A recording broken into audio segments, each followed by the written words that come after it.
I just found the weirdest thing out in my studio. Oh, look at that. We're live as I'm halfway through talking to you. Hi, Verity Johnson. Hello. I was Hey, gonna, Pat. How are you? yeah, good, mate. Hey, look, I can probably show you this. This is a bit crazy. Is that? Oh, that's a wide shot. I found this. See, I've got these lights around my TV. You can see the green light. Oh, This is my TV remote, right? My TV yeah. remote changes the light colors. Dude, that I is sick. I don't know what happened there. I've got the that's the remote thing. I'm not actually pushing it. I found that out the other day. It's totally crazy. But the remote to the TV changes the colors around the back of my thing. I'm just putting the other TV on in the background so I can keep an eye on our live stream because we are live streaming. Hi, thanks for joining us. House. Mm, yeah, thanks for having me on here. It's a pleasure. Nah, it's always good to talk to people who have interesting thoughts and comments, and you are one of those people who, Not flattering. albeit still, a young person yourself. Are you officially a millennial or a Generation Z? Because you're what, 26? Yes, I just turned 26 last month, so I'm on the line. So Okay. 95 is Gen Z. I'm 94. Okay, so that's a bit like me. I'm Gen X, on the line of millennial, I think. Yeah, Believe it or not. you're on like Look at this. very- I'm on the cusp of that because I'm late. I'm seven. I think late 70s is when millennials. No, I get confused. Anyway, I don't know. Whatever. I feel like the class warfare over like the generational difference is a little bit like 2019, eh? yeah. No, I'm totally Gen X, whatever that means. So you were like realistic and listened to a lot of Nirvana. Was that you? Well, that's the Nirvana. Yeah, Nirvana's my jam. Absolutely. Like through the 90s. My early music when I was in my formative years. Like the first album I ever purchased was Beastie Boys' License to Ill. I got that on tape. Yeah. Yes. I also went through in the late 80s, early 90s, a lot of hip hop and rap. I still have upstairs. It's funny. You know the thing they talk about with cancel culture? You know how everyone talks about cancel culture these days, and guys like, I always forget his name, Kevin Hart, who got cancelled for doing the Oscars and all that kind of stuff. If people, I have no profile whatsoever, so it doesn't matter for me. But if people ever said to me, one of your previous, I'll say this publicly, I have said the N-word thousands of times in my life because in the 80s and 90s, my favourite bands were NWA, Ice Cube, Ice-T, Eazy-E, Dr. Dre, and you sing along with them. I mean, I've never said it in a racially charged way, but the word has left my mouth a lot singing along with some of this music that was my formative teenage years.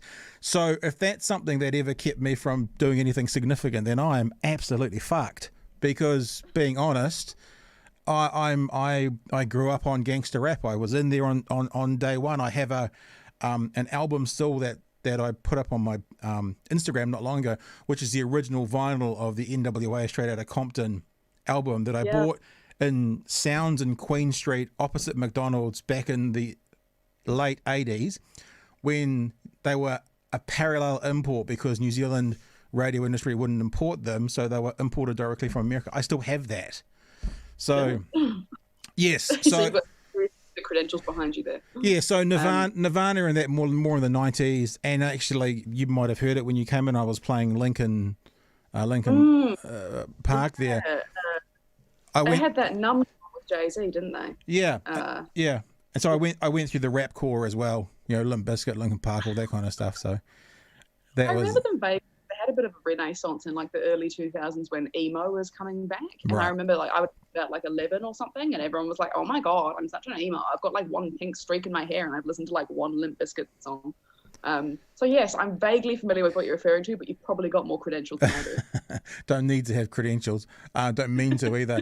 But the cool thing at the moment is like it's interesting. I remember when I was my kid's age, thinking about music that was 20 and 30 years old and thinking how terrible it was, and there was no way really to access it. Whereas now with things like Spotify and Apple Music and Pandora and whatever else there is, like I had the reason I was playing Linkin Park just then was that I was playing it the other day, blasting it, and my kids are all exposed to all the stuff that I went through my teenage years on because it's on playlists all over our Bluetooth speakers. It's amazing.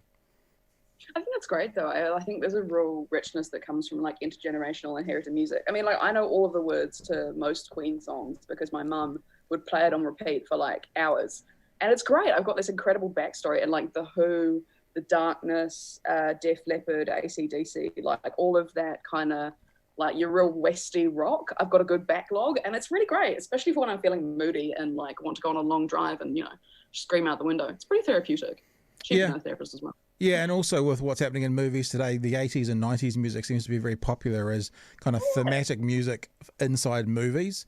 So it's an interesting time that there'll be a song that I play on a playlist or I was going to say that I listen to on the radio. I don't listen to the radio anymore, but that'll pop up and my kids will sing along and I'm like, how the crap do you know this? And they, how do you know? And they mention the movie. It's funny, like, because I think every generation goes through that phase where they try and like rediscover all of the classics that came before you. So like with the Foo Fighters, you go to Nirvana, and then from Nirvana you find Kurt Cobain, and then you find Courtney Love, and then you're like, oh my god, there's this family tree of insanity. And that's kind of a cool process. So I actually dig that you're doing that. Yeah, well, it's not even that I'm necessarily doing it. It's not a plan, but it's very cool to be able to. It's the accessibility, you know. It's like if my folks wanted to play me something from the 60s or the 50s that they listened to at school or whatever. Like my parents finished school in like 59, 60. They'd have to go out and buy something, or they'd have to luckily find it on the radio, whereas I just go to Spotify and I go, you know, Elvis Presley, or I go Nirvana, or I go, you know, whatever it is, and it's right there. So it's how technology can influence us, and I think it shows not just obviously in the entertainment world, but how the access to information today is like it's never been, and I guess we can use it as a positive or a negative. If it's real information we're passing around, it's a positive. If it's the old fake news, it can be the negative to how accessible that is. I think it's interesting because there's been a massive like influx of information and access to information, but there hasn't been a similar rise in the way that we consume or like critically critique information. So like we've got a shit ton of information that's coming in, but we're no better at working out what's crazy and what's not crazy. So you've almost been flooded. And it's a really interesting process right now for like your average person who is just going through their life being like, even like every time I look at stuff on the news, I'm like, is this real? Is it not? I'm going to have to fact check this. I saw it on Facebook. Is it real? Did someone make it up? I'm not sure. So we have to go through this enormous kind of like sifting process. Whereas before, because we had small amounts of media, but they were more verified, before you could probably actually like trust that more. Whereas now I'm like, I don't even know. Woman gets bit by snake on toilet. Is this real? I'm not sure. I hope so. That sounds like a great story, as long as she was okay. You know, I think that was the front page of the Northern Territory. With the first day I moved to Australia, I picked up a copy of the NT Times, and that was on the front page. And I was like, oh, Australia. But yes, it happened. I think. I had this exact conversation with my 14-year-old yesterday. She came to me and she said, oh, Dad, you know the movie Rio? And I'm like, yep, I remember watching that when you guys were little kids. And she's like, you know the blue macaw? And I'm like, yep. She goes, they're extinct. And I'm like, eh? It's like, they're extinct. I just read they're extinct. And I'm like, I don't know if that's true or false, but then we had a full lesson on critical thinking and fact checking. And I say, you hear something? I don't know if it's true or not. I mean, I could Google it right now, but I don't care at the moment. But I just told her about, you know, going to then verify it, find out if it's right before you pass it on, because it's the passing on that becomes a problem. Yeah. As we've seen in recent weeks with everyone being like, let's share this thing about 5G. Oh my God. That whole conspiracy theory stuff just drives me wild, because you know, people talking about 5G and COVID and that kind of stuff, you just go, I mean, at the moment, I don't know if it's still the case today, but certainly a couple of months ago, France didn't have 5G. Yeah, they had a shit ton of COVID cases. So where did theirs come from? I didn't realise they didn't have 5G. Yeah. But, okay. Yeah, I know. And then, like, you have these seemingly rational conversations with people who you can make a lot of lucid sense with on the surface. And then, like, you'll go, like, slightly beneath the surface of their personality and you're like, holy shit, you are nuts. Wow. That's kind of worrying. I've got a podcast. I've got a podcast coming up next week. One of the things I've been most looking forward to over the last month or so, I found a professor at a Bristol University. I think he's Australian actually, but he works at Bristol University, and his area of expertise is why people don't believe scientific evidence.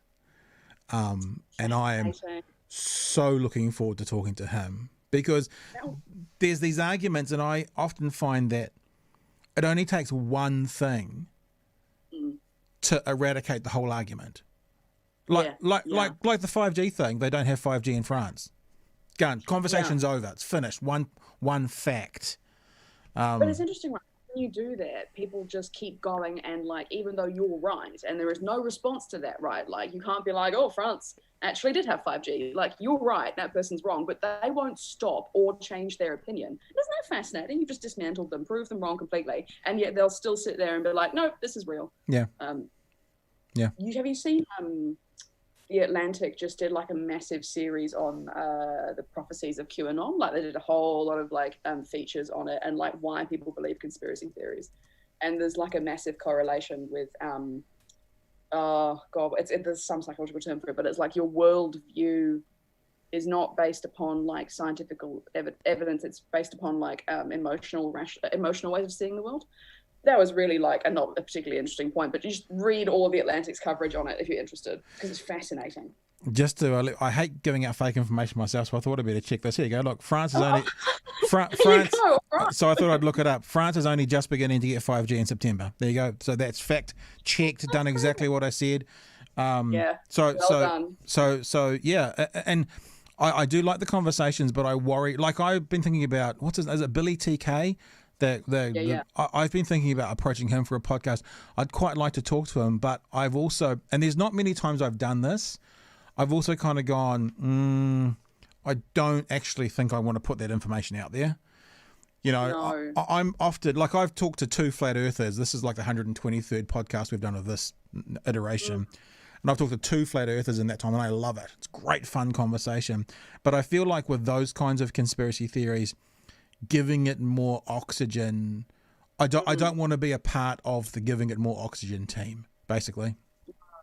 And I think you have to like evaluate the harm to other people from doing that, right? So like, if you talk to someone about flat earth, they're probably it's not gonna harm the world, really. You believe in flat earth, I don't, whatever, you know. But if you talk to someone who's actually got genuine conspiracies about why you shouldn't wear a mask, because it's part of like the lizard Illuminati who are taking over the world, that actually gets dangerous, because there's a public health element there, which is like, no, we as broadcasters, in the very loosest possible term, have a sort of civic duty not to put out shit that might harm people. So yeah, I get it. But, yeah, you know, but when it comes to flat earth, I haven't faced too often in my, like, if you talk about this being part of broadcasting, like you're saying about my career back to the late 90s, I haven't faced too many times where I've gone, I actually think it would be wrong for me to talk to that person, because I'm sort of one of these people that wants to talk to everyone about everything and put the information out there, and the best way to fight a bad argument is with a good argument, sort of thing.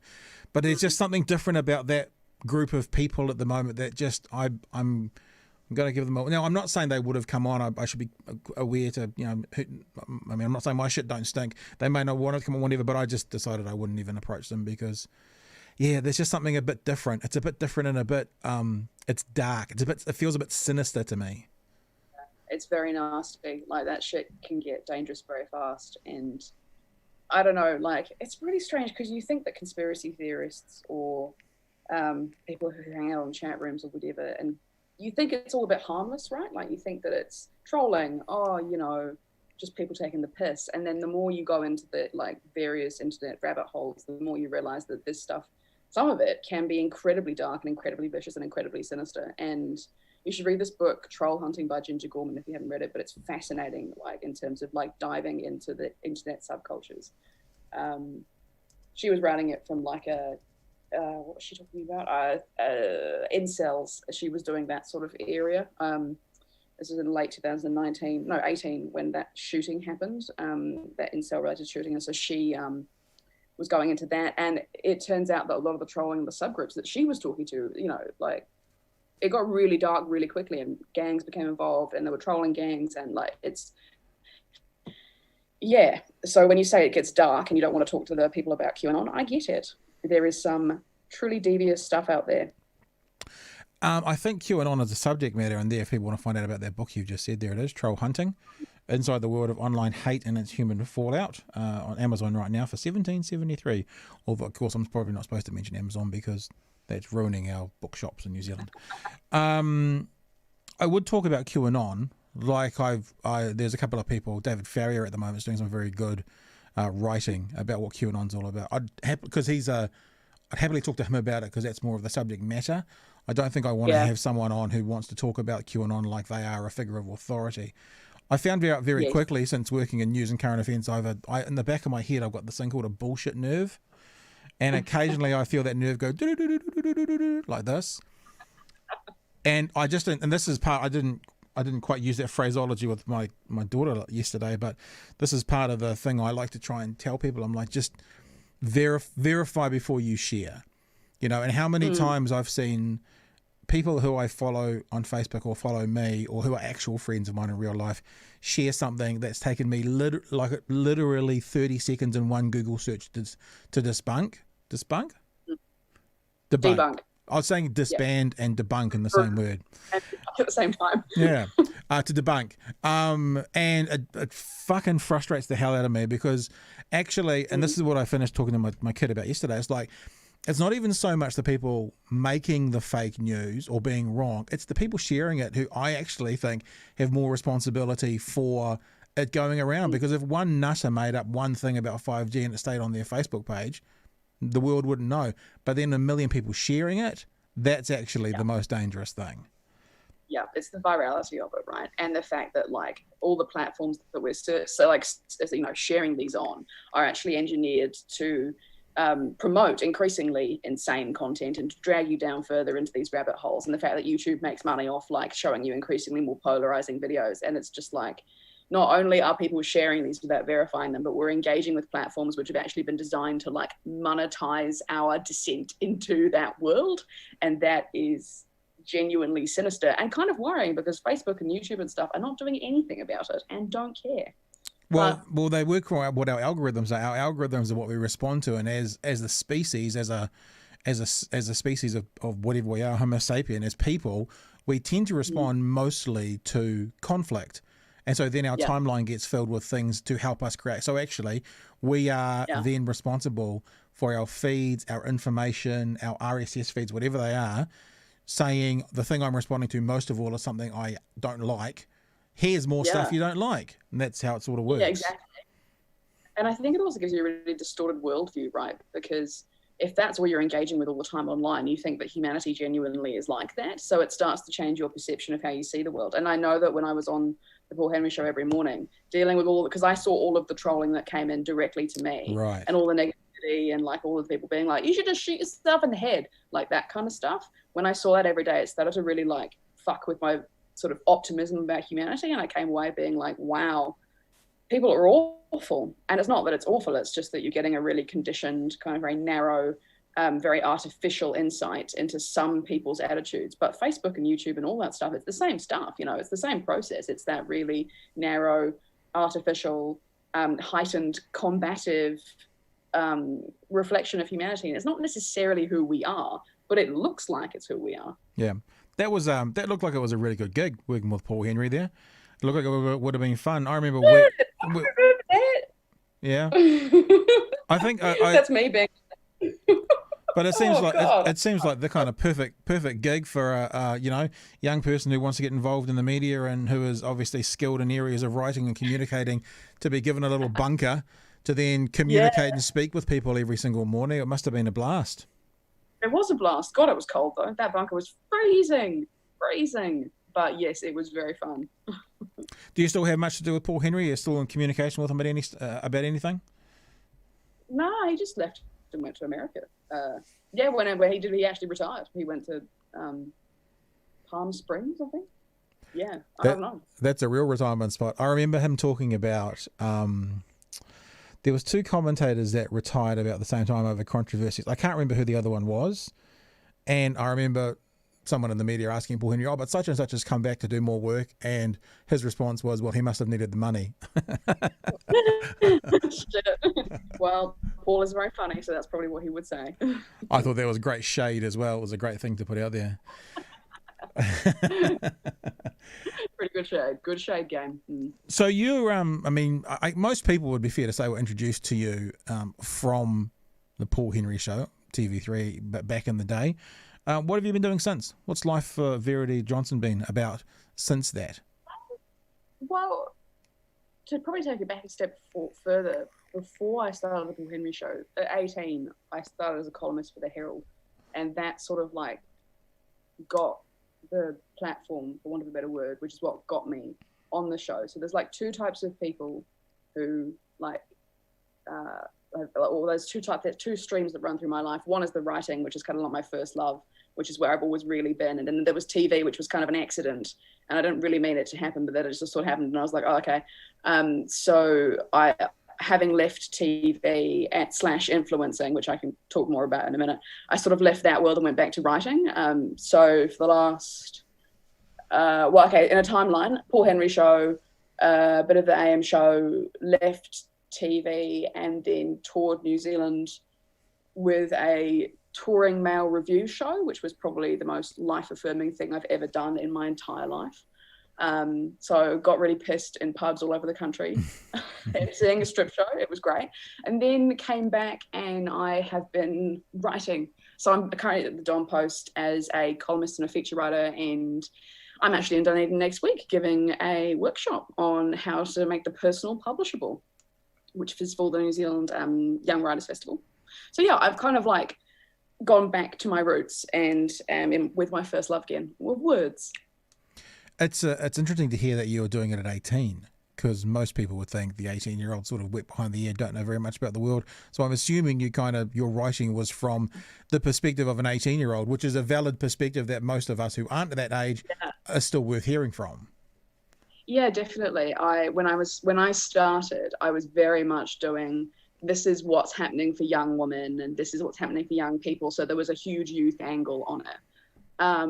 And I definitely, that's what I was writing about. It wasn't necessarily that I knew what the world was, it was that I knew what my world was, and that's kind of what I was offering insight into. And then as you get older and you learn a bit more and you do shit, like that changes and it becomes broader and whatever. But that's definitely, that's how I started. And I do look back on some of the shit that I wrote and think, oh my God, that was really naive. But that's the unfortunate part of having been doing this almost 8 years, yeah. In that you write stuff and you change and you grow and you're like, holy shit. Well, I was bad. I think that's the same for all of us. I mean, like even me talking about the music I listened to back in the 80s and 90s, when I listen to it today, those words don't fall out of my mouth because I'm a different person and I still sing along and I leave that word out, and that's just how I feel like I want to respond to it. Yeah, you're on a journey, as the influencers would say. It's your journey. But yes, I think we all should be changing constantly and looking back on the things that we said even like, a year ago, 2 years ago. And if you haven't changed or grown in some way, then you're probably not, enjoying the best of your life, because like that part of constant growth is what you're looking for in life. Well, I think anyway. Yeah. Yeah. So you've mentioned you've mentioned the word as an influencer a couple of times. Is that when you say that, I think about people on Instagram showing their activewear. Explain to me what you're thinking about when it comes to influencers.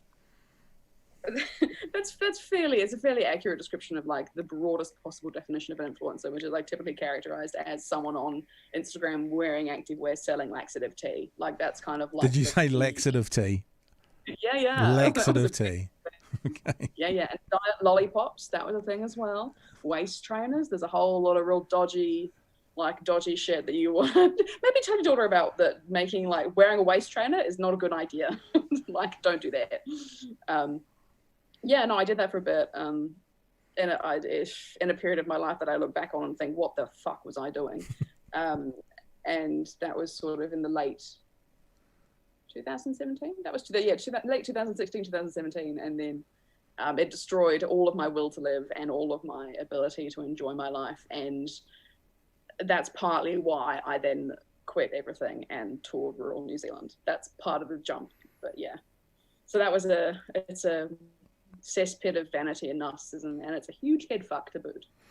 It's also interesting, I don't know the names of the people involved, but there was an influencer in New Zealand recently who was, put up an advert for something that they were given and didn't identify clearly enough it was an advert, and got kind of hauled over the coals by I think it was the Advertising Standards Authority or something. It just all seems to be a bit of a dark area of how to do things and give away things and advertise things, but it's a wild west, isn't it? The internet's the wild west. Yeah, and what's scary is that people are making money out of the Wild West. Like, there's a huge amount of unregulation, especially in influence industries, until, like, this year, people probably weren't even talking about that stuff. Maybe mid 2019, that's when people started being like, no. After the Fire Festival, did you see that thing where all those supermodels? That is a great documentary. If people haven't seen it, Fire Festival is amazing. It's awesome. And that was what kicked off the need for influencers to start using hashtags around advertising and sponsorship so people could tell the difference between like their lives and their product placement. If people don't know about this, it's a product that is on Netflix, and it's the guy who runs the whole thing, even the people who are taken by him kind of say he's just the most genius marketer, so much so that he could market ice to the Eskimos, Inuits is probably the correct word, and he just strings everyone along so much until eventually this festival blows up. It's fascinating. It's FYRE. People can have a look if they want to see it for themselves. There's just the Wikipedia on it, so that's not going to really help. But if you've got Netflix and you want to check it out, you should. It's really, really, really worth a look.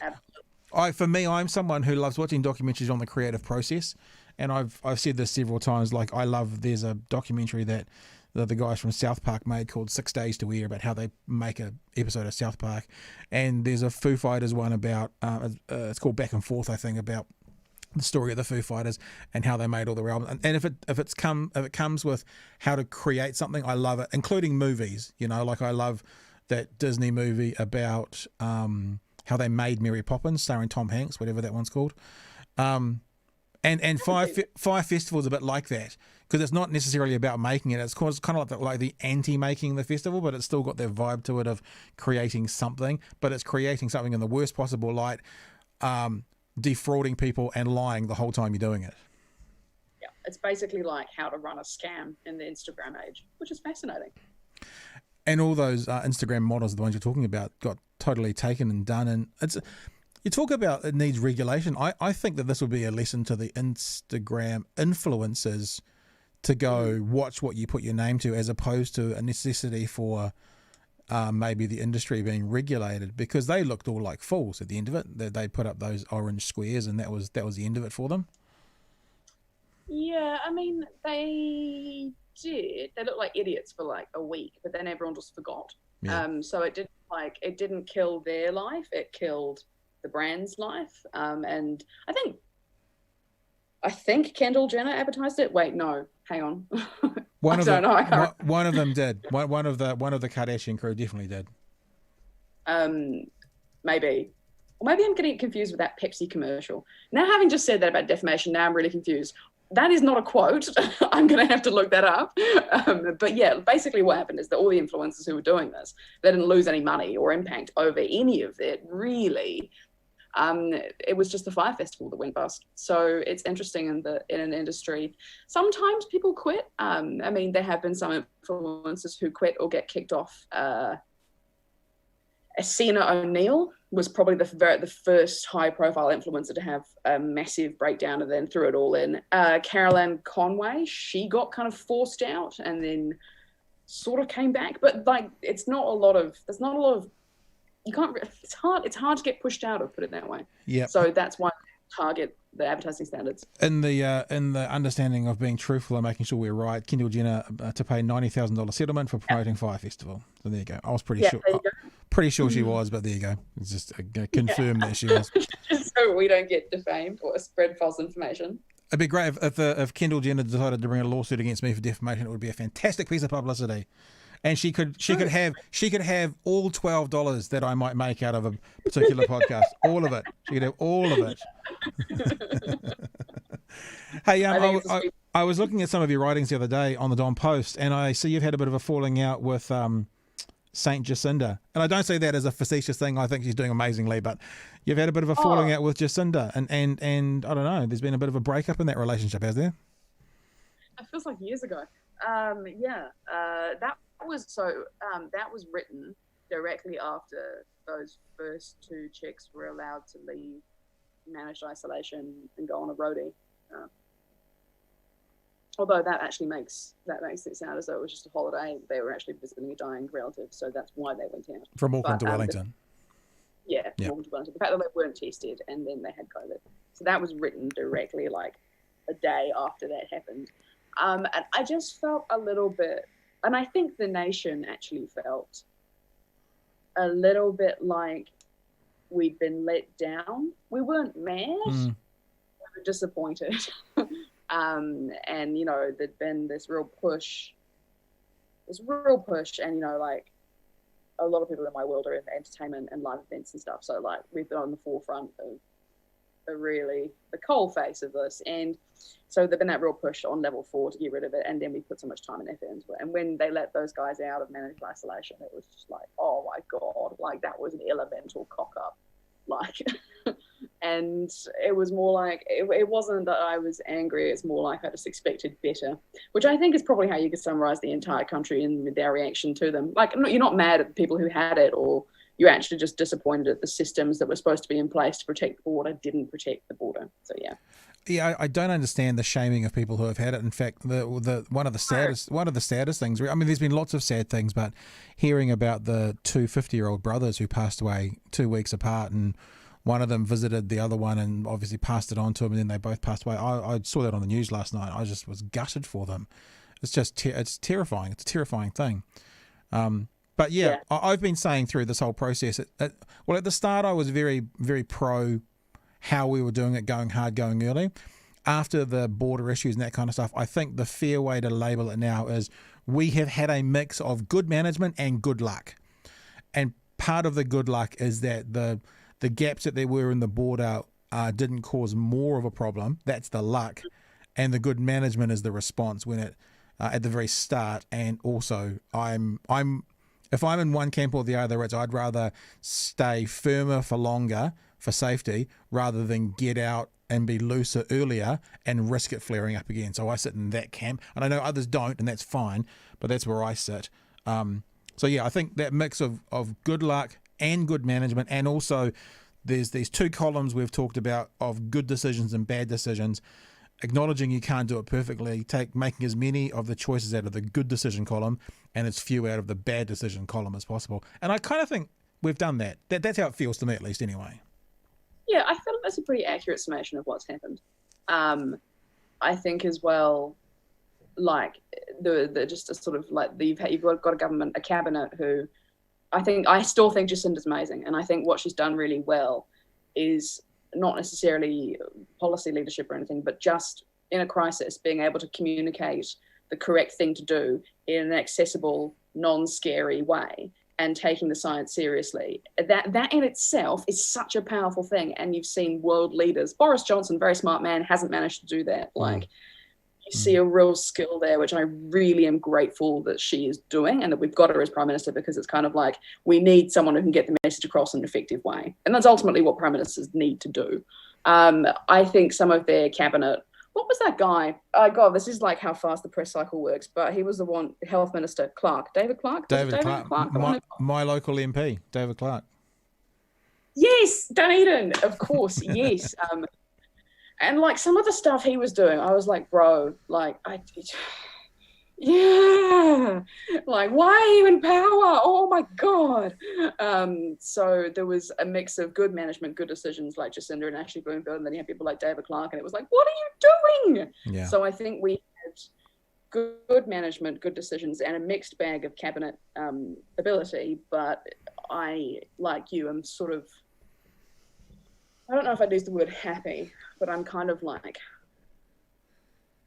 okay with where we're at. I'm not like deeply worried, touch wood, but I'm not excited or optimistic. I think this little, going to level 1 and having 40,000 people at Eden Park and that kind of stuff, we all celebrated. And I think all of us, me included, loosened up too much. So I think this hiccup, and I'm not trying to underplay that, because I should be careful, because people have died in the second round, so I don't want to minimise that. But I'll just say this second round rather than hiccup, because it does feel a bit minimising. The second round, if nothing else, has hopefully taught us that when the rest of the country likely on Monday goes back to level 1, so that'll be us here in Dunedin, and Auckland probably stays at level 2 because of the Mount Roscoe Evangelical Fellowship. that the rest of us then just don't turn to, oh, it's back to as it was in 2015, because I one of the reasons I had, maybe it's a little bit hypocritical, but had grace, the second round where there was someone from that South Auckland cluster that went to Rotorua even though they were feeling sick, and the country went mental at that person online. There was a massive pile-on. That week before, I was actually quite sick with a cold, but one of the reasons I didn't worry too much about it was it wasn't in the community at that stage. We hadn't had cases for whatever 100 days or whatever it was, so I didn't think about it. So I can see how that person, I keep wanting to say she, I don't know if it was released, if it was a female or not, but that person could have gone, well, I've got a cold, but it's not in the community, so I'm okay to travel. But I think that's the looseness, holding myself accountable there, that if we go to level 1 next week and I have that cold again, I won't think, oh, this is fine, I'll go and get a test until the end of this thing. Yeah. That's the thing that I'm going to change. Yeah. I think that's probably the most effective thing we can actually do as individuals, right? Because from what's really scary about this is that it's a deadly disease, but the symptoms range from full-on respiratory breakdown and death, right up to like having a runny nose. So like I remember one of the cases that came through in managed isolation, the way Ashley Bloomfield talked about it, she actually just had a runny nose. That was the only symptom that she had. And so that's something which, if you had a runny nose, like you're not going to think that you shouldn't necessarily not travel or whatever. Under a normal scenario, you'd be like, I've just got a runny nose. But like what I think you're talking about is, which is really necessary, is under level 1, we need to be like, okay, if I am sneezing, if I have a cough, if I'm doing any of that stuff, I need to check it out. Just go, stop, don't be like, oh, it should be right. Just go get it checked and then act as though it's always going to be awful. And then that should be your first approach, as opposed to like, hoping that it'll be fine. Yeah. No, I think, and no matter what the orange orangutan over there in the US says about virus and having a cure for it pre-election, his own CDC is typically saying probably third quarter of next year would be a good time frame to aim for vaccination. So I think that's I've talked about this before, so not to relitigate the same topic, but my studio is now in my house. It was in central Dunedin, and one of the reasons I bought it home was I think that this is going to be me until the end of next year. I mean, it doesn't mean people aren't going to come and see me, because they still can, but the majority of what I'll be doing is probably going to be online and like this until the end of next year because of COVID. Mm-hmm. And that is a genuinely terrifying reality, but you're probably right. Yeah. And speaking of COVID, obviously you said you did, you wrote for the Don Post, which is Stuff. Stuff went through a pretty big upheaval during COVID. Did that impact you at all personally? No, I'm still there, obviously. But I'm a columnist, so I wasn't on staff. So columnists aren't employees. So we're not, that's it. Yeah, that was more of a staff restructure. And so, I mean, it's one of those things where it's like, it's hard it's a job writing a column or writing anything creatively, as opposed to just, writing a shopping list. Writing anything creatively is incredibly difficult when your mental state is buggered. So like, it's one of those jobs that's quite hard to do if you're stressed or you're having a shit day, or like, you've just broken up with your partner or whatever. So COVID, I think for a lot of the creative industries and writers as part of that, has been incredibly difficult, because it's not like accounting where you can just reconcile statements. Like, you have to be right. You know what I mean? You have to be in the right kind of like mental state to engage with intellectual discourse. And if you're exhausted and angry at the world, it doesn't make great writing or great creative products. So I kind of feel sorry for creatives doubly, especially performers who, number one, can't get on stage, and number two, don't even want to make anything anyway. So that's probably been the biggest effect in terms of like, I still have a job, touch wood. I love you. Don't fire me. It's Sinead Boucher, she's the new CEO. And so even though you're a columnist and obviously a contractor, does that mean you're a part of the co-ownership, or you sit outside that? Because they're talking about the employees partly owning the company now. Yeah, I saw that. I don't have enough money to buy anything. So unless they're selling something for 10 cents, in which case I'm in, bro. I honestly hadn't thought about it. as you can tell, it's probably finances and investing, probably not my strongest area. It's interesting that you're thinking about. It's funny. I was talking to one of my kids again this morning on the way to school. I had a shitty night's sleep, and I'm like, I might have a nap this morning, which is you can kind of do when you're working for yourself sometimes if you need to. And we talked about this, and I said because this is sort of a performance. There is when you're creating something, whether it's the written word or the spoken word or music or whatever, you give more. I remember when I was working in radio, the best kind of radio hosts are always people who are themselves on the radio. But I always used to say, you are yourself, but you're yourself on a really strong cup of coffee. So you just heighten 10%, you know? And it's a bit like that. So I get it. And yeah, that I'm interested to see over the next wee while what art came out of that first lockdown in particular. Because for some people, that creative process would have been really hard under those restrictions.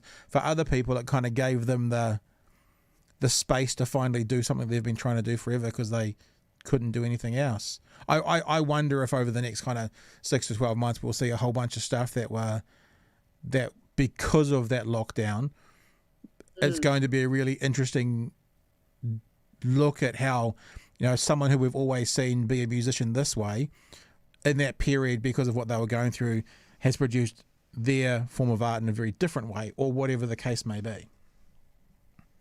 Yeah, I think it'll be really interesting in terms of like artists, because artists inevitably act as a kind of like barometer for what's happening in society, right? I mean, you can't make art in a vacuum, so you inherently reflect these forces. So it'd be really interesting if in like a year or like 2 years there's this massive wave of kind of like corona influenced art or like performance or writing or whatever. I mean, imagine like, it's kind of like in the Weimar Republic in the 1920s, they had this really distinctive style, which was characterized by like intense, like romantic liberalism and kind of being wacky and weird and stuff. And that was like a definitive art period. So imagine like what ours is going to be. Like, it's going to be all, you know, toilet paper and like spending all day in like pajama pants, and that's going to be the art of lockdown, which is kind of like a mixture of really banal and crushing at the same time. But yeah, let me know if you're planning on creating the next masterpiece and I'll buy it for 10 cents. I had a friends of mine, people that I knew in a previous life, like when I lived in Auckland, they were good mates. But you know, sometimes when you move, not that they're not friends now, but you have distance and it travels. They husband and wife produced an album. I haven't heard it yet, but I'm really keen to check out the sound that they came with, because I do think, you know, art reflects society, and the society of lockdown was a particular kind of serious society. So I'm quite interested to see, will it be brooding, will it be dark, will it be inspiring and uplifting, because that's what they wanted to put out there during that time. I don't know, it'll be interesting. I find it really difficult to create inspiring stuff that's uplifting, because as out of a sense of like civic duty, I find that kind of art, like, who was that guy, that comedian who did that show, the Good News Show, was it, like under lockdown the first time? No, it wasn't. I was going to say Russell Howard. It was the guy who played Jim in The Office.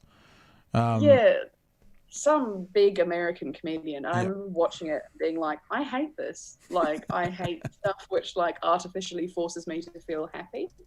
It's really interesting, because I was trying to write during lockdown and I felt this vague responsibility that I should say something really exciting about the world, something positive, something uplifting. And I just couldn't. Like, I didn't have anything positive and uplifting to say. And I also think that, like, in some ways, being artificially positive can sometimes be really irritating. Is this the one you're talking about? Some Good News with John Cranston? Yeah. So yeah, he played. Was it Jim? Was the correct character out of The Office, the American version of The Office? I've never seen it. Yeah. Yeah, that looks like it. Yeah, but it's also kind of like trying to create out of a sense of duty or public responsibility. I never really think that's a good place to make art from. I think you should just reflect I think you should just hold a mirror to what you see. I don't think you try and like put a ideological message behind it necessarily. I think you should try and like just reflect the environment that you're speaking from. So I think like trying to be overly positive about lockdown might produce some very odd art. Yeah, that's interesting. That's interesting, because that thinking about that, going through a dark time in life, does that mean you always have kind of dark art? If the world's going through a dark time, do we have nothing sort of positive and fluffy coming out in that period? I don't know. It's an interesting thought though, but I hear you. I think that I don't necessarily think, even if you're dealing with a dark subject matter, it's all 110% dark. Like, I think even when you're dealing with like a dark thing, even if you just treat it with honesty, then it has this ability to like reach you in a way that isn't depressive. It's a way that's actually illuminating. So like you can read a poem about grief and you can cry because it got you. And because it reminded you of the fragility of life, and then it reminds you about the wonder of what you do have. So it's not necessarily like if you create dark art, you're going to get a dark output necessarily. So I think I get what you're saying, though. Otherwise I'll be like permanently stuck in the emo phase that I grew up with and we were talking about earlier. So I do understand that. But I think, like, but then again, but I don't think we'll ever get everyone in the same space, even if it is a world pandemic or a third world or there is going to be some people who, there is going to be an artist, and I'm just using an example with no evidence to, but there's going to be an artist who has their first baby during that time period, and they're going to see the world in a very different way and produce a very different art. So just because it's dark for the world doesn't mean it's dark for every individual, I guess. Yeah. And some people will have gone through this phase and done a lot of soul searching and realized that they actually want to go and be a florist, and will have quit being a high power stockbroker and opened up a flower shop. So, maybe they'll make really happy flowers now. So there's always like a multitude of experiences that can come from this one shared experience. Did you have any of those epiphanies during sort of this year? Have you looked at your sort of 2-year plan as to what's your world going to be like in 18 months, 2 years from now? Yeah, I mean, I redecorated my apartment. That was pretty amazing. And I know that sounds kind of dumb, but like previously I'd never spent any time at home, probably spent like 2 hours a week at home, hated domestic life, and then had a bit of a revolution where internally I was like, I want to stay here. I want to put up rugs and buy a new couch because I want to create a space where I can have people I love in my life and make a nice experience for them.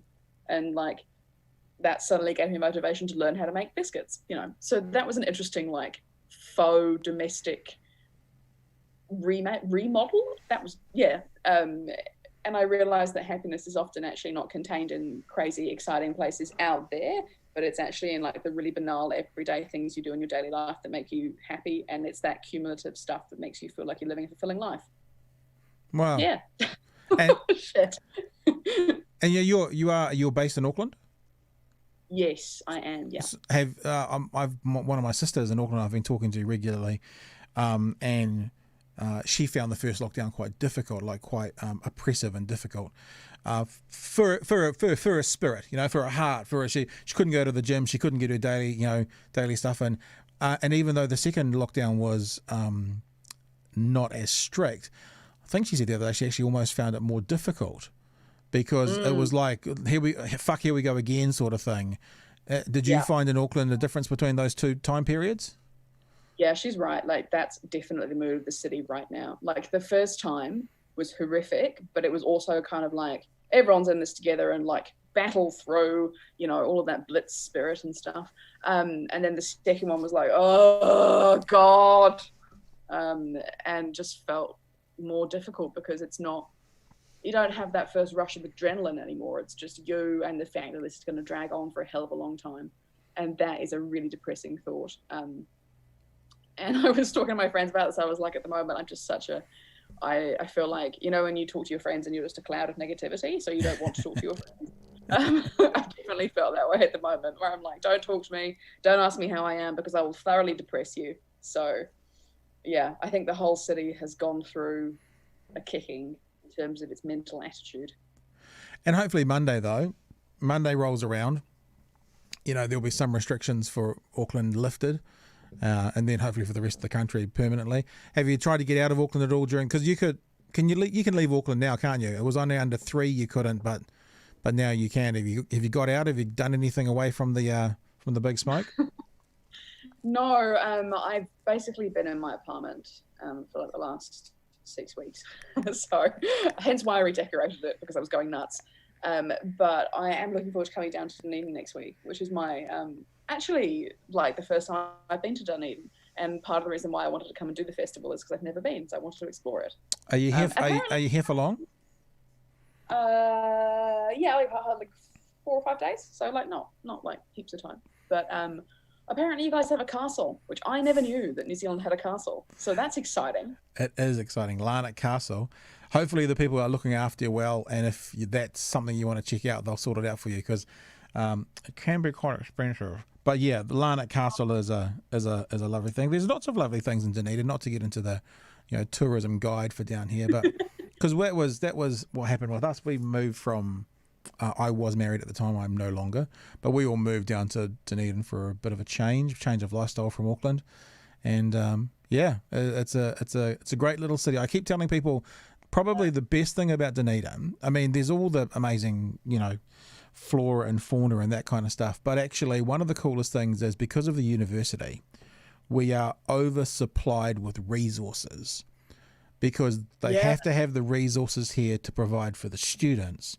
So what that means is, living in Dunedin, even though obviously it's compared to Auckland, it's 1/10 the size, it has the resources perhaps of a town that's 1/5 the size. So it's overrepresented in those resources. Be that cafe life, be that I mean, back in the day, it was the first place to get Gigatown bought through, and internet, that kind of stuff, and people here trying to turn parts of Dunedin, the old factory area, into like a little the words jumped out of my head, little Silicon Valley, and so it's kind of cool. It's a nice representation of a big little city, if I can put it that way. It sounds a bit wanky, but I think that's Wellington's strapline, isn't it? The big little city. It's funny because I didn't grow up here. I did 4 years of high school here, and then I moved to Australia. So when I came back here, I had like that really. If you ever lived overseas, you'll know what it's like when you come back and everything's just mildly disappointing, and you're like, ugh. And you've forever been that person who's like making annoying comparisons. Well, in London they do this, and you're like, shut the fuck up. But I think that, like, having stayed in New Zealand now for 4 years, I always get frustrated by how small it is and how everybody, and because I grew up in London, so it's just very different. I always get frustrated by New Zealand's size, but then I always fall in love with exactly what you're talking about, which is the fact that New Zealand on a global scale is tiny but punches so high in terms of our global achievements, and the fact that everyone is nice and that you can do shit and people actually like want to change the world.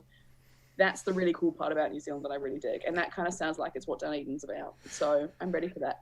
I think when I was living in Auckland, and I'd have American friends come across, or tourists, or business associates, whatever, one of the things I'd often sell to them about visiting New Zealand is, and I'd say from where I'm sitting right now, which was part of Auckland, basically a 5-hour drive, I can do or see anything that I can see anywhere in the world. Now, maybe not to the same scale, but you've got rainforests, and you've got snow mountains, and you've got black sand beaches, and you've got white sand beaches, and you've got snow skiing, you've got water skiing, you've got trout fishing, you've got deep sea fishing. It's everything all in one little microcosm. So I think that kind of joins along the idea of us punching above our weight. We seem to, I don't know, it's probably, they say the difference between the Australian kind of DNA and the New Zealand DNA. By that I mean the not the indigenous DNA, but the colonized DNA is, Australian DNA began with sort of well, when I say criminals, some of them were sent there for stealing a loaf of bread, which was completely unfair. But New Zealand, but was colonized by people not wanting to go there, whereas New Zealand was colonized by people who were the people looking for adventure and wanting to go and find the new world. Again, this could now turn into a 4-hour conversation about Indigenous rights and that, and I'd be completely open to that on another day. I've got school pick up today, but it seems that that's one of the differences that still flows through today. I think there is a DNA difference from, way back when, where the brave, exciting, entrepreneurial people perhaps came to New Zealand, and that's one of the differences between us and the DNA of Australia, I think. Maybe. I agree with you in some ways. It's interesting because as an English person, when you go to Australia and then New Zealand as well, for me, both you guys are just so entrepreneurial and ready to go and get life and ready to seize it, and like you know, there's a reason why every Australian has Carpe fucking DM tattooed across their chest. And it's kind of like how both countries live. The Australians talk about it more. They talk a bigger game. And the Kiwis do more. So we do more stuff and we win more stuff. The Aussies talk big. But like, it's just that both countries have that kind of like energy about it. And that is so amazing. Yeah. Like, England is so depressing. Whereas this is just... these are countries that people who want to get shit done. It's fantastic. Yeah. God, I sound like I'm from the tourist board. Well, there's that thing that happens. It's like the worst person to talk to about smoking is an ex-smoker, because they're basically a billboard for why you shouldn't be smoking. It's the same. You know, when we've lived other places and been other places, talking about the other place we've come from is often a bad thing to do, because the new place we've found is nirvana. I do think as well, it's always in these conversations, not because you have to, but I often talk about the culture in New Zealand, and I often say, you know, the one thing that does separate us from anyone else in the world is obviously the Māori culture. And I used to do this on Talkback on ZB quite a bit, when we'd be talking about what's the Kiwi culture. And actually, as you say, the Australian culture and New Zealand culture seem quite similar, same as the South African culture, you know, whatever that is. Certainly, when I'm talking about the culture, I'm talking about the non-Indigenous culture, the colonised culture. And the one thing that does separate us from anyone else in the world is the Māori culture, which is something that I've always loved to kind of say, although I'm so Irish, I'm almost pale blue. You can see literally the ginger coming out of my pores, literally, that I still grasp onto that Māori culture as a part of my story. Not a part of my bloodline, but it's a part of my story, because I'm a New Zealander and New Zealand is my story. And that's what makes us unique as a world or as a global citizen. And if and maybe this week, I didn't think about this, but it's Māori Language Week. Maybe this week would have been a good week to talk about that, because if people push back against that idea and push back against the importance of the Māori culture and the Māori story in their story, then they're missing actually the essence of what it means to be a New Zealander, in my opinion. I completely agree with you. I think, like, not only did you say that incredibly well, but it's really interesting from an arts perspective, coming to New Zealand, having been in Australia, where Indigenous art is very much sidelined, and it's not really in the mainstream. It's not celebrated. It's not given the sort of spotlight and the funding and the prominence that it deserves. When you come to New Zealand, there is such more of a focus on Māori and Pacifica as well, arts, and having that, like, the Māori art's incredible. We got some, and the writers, my God, like, so the talent is enormous. And I think New Zealand does a better job at recognizing and celebrating Māori and Pākehā art, and celebrating both of them in the mainstream. It's not perfect. There is a long way to go in terms of like more representation, more funding, more diversity. But in comparison to Australia, where I was living, it's a lot better. And that's just, you know, on one level it's great, on the other level it's like, why is it still so bad? Yeah. Well, I'm always careful with this conversation, because I'm not Māori, and so I don't want to speak on behalf of Māori, and I also don't want to minimise you know, the massive amount of negatives that have come along with colonisation. But I also think we can still acknowledge that because of the treaty, and because at least it was started with an agreement, and there'll be people out there pulling their hairs out when I say that, because many will say the treaty hasn't been honoured, and I would be one of those people that would agree with that. But because that it was at least the starting point, there is good, solid, legal foundations to come back on to get better representation, which Australia doesn't have. You know, and that's one of the reasons I think that New Zealand, again, is a little island nation unto itself, both metaphorically and physically. And whilst I would agree with what you're saying about representation and all that, and I'm not saying this is Shangri-La, or this is the perfect situation, that New Zealand is doing better than most when it comes to the colonised result of 2020 and the Indigenous beginnings or origins of the country pre-colonisation. Say it again. I said it just 10 seconds ago, but I want to make it this really clear. I'm not saying it's sorted. I'm not saying it's all figured out, but compared to others, I think we're on a better path. Now, better might not still be good enough, but better is better than not, in my opinion. Yeah, no, totally. I get your argument, and yeah, I think this is something as well that I've been thinking about as an English person in terms of my own like whakapapa and like the history of being English, is that England and also other colonial countries, France, Spain, when you move to a country which England previously colonized, you do have to reckon with the legacy of colonialism and be like, holy shit, like we did a lot of damage. And I think, like, I think that as someone who's English and has moved here and loves New Zealand, and, you know, I love everything about this country in a lot of ways. And I have to look at the way that, like, English people have fucked up a lot of stuff. And I think there's a lot of stuff we have to do as migrants here to try and redress that in some way. So maybe that's why I'm like, what you were saying before about my emphasis on like representation and stuff, is like, I feel like migrants to New Zealand as well, especially English migrants, need to do more to be like, we got a lot of stuff wrong, we did a lot of damage, let's do some stuff to fix that. So I think that's why I'm kind of like, we need to fix this shit. So yeah. But I get what you say. I get what you're saying. I get where you're coming from. I think the reality is we live in a multicultural country based on a bicultural agreement. And if we keep thinking about it like that, we can see that the bicultural agreement is the place to start conversations from. But we've got to acknowledge that today it is a multicultural country and there are more than just two cultures living here. And we take it from that point and start moving forward. But the bicultural agreement is a thing that we need to always come back to figure out how to move forward in a multicultural country.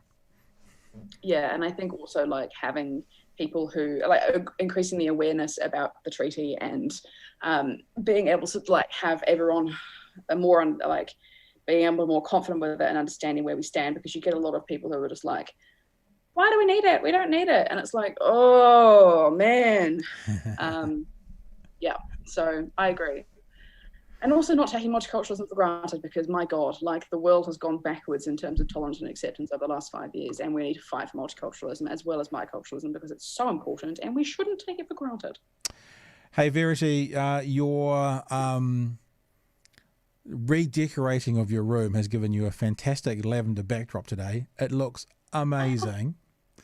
Thank you. And I just want to say thanks for joining us today. It's been a whole bunch of fun to talk. Thanks for having me. And it's been a pleasure. As is always the case on the Department of Conversation, anytime you want to come back, you are more than welcome to stop by, have a chat about life, the universe and everything. That's what we do. And have fun when you get to Dunedin. Thank you. I'll see you very soon.